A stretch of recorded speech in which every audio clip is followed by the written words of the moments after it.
احترام پدر و مادر در جای این کتاب اومده است، ولی من به دو نکته میخوام شما توجه کنید. یکم این که در چند جا استاد آوردن که همین پدر و مادر رو با نام صدا نکنید. یعنی یک اخلاق ملی ما پدر و مادر به نام صدا نمیکنن. فهمو؟ و گفته است که دعای پدر و مادر رو اما وقت گیرید. این مفهوم دعای پدر و مادر چی است؟ یک آدم امی در قشلاق ما فرماهاش پوشیده، سمکش گرفته که اوتا دعات ما رسیه میرم. میگه نه نرو، میگه دعا بته ما میرم.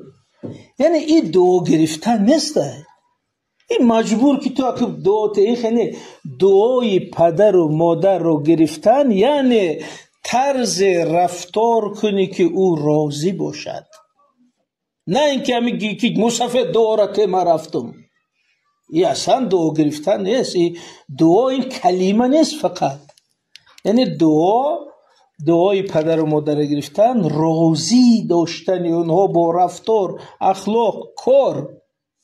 این اگر شما یک کاری کردی که در این مکتب پدر شما سرخم شد، رنجید، زیق شد، پیش مردم شرمنده شد، همین معنیش که شما او را رنجوندی، دعاش نگرفتی.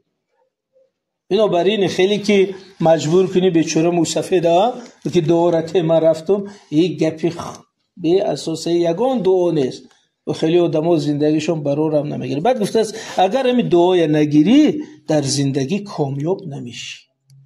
بینی بازم آورده است به عملیه رسانده است.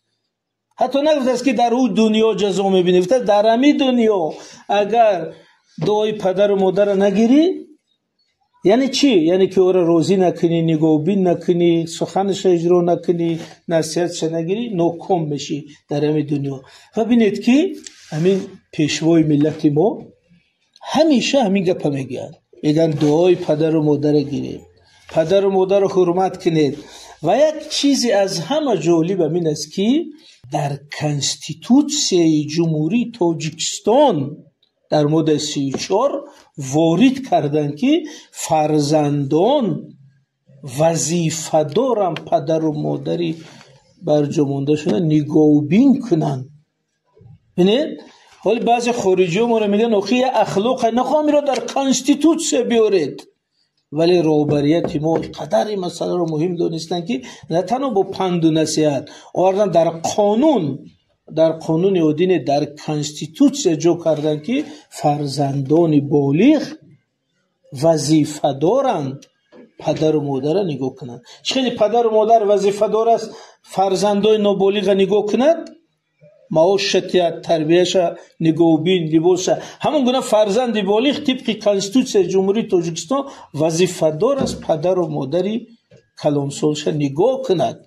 میخواهد نمیخواهد، نخواهد سود میکنن شد. انا بینید این آمده در کنستیتوسیون ما چه خیلی موقعی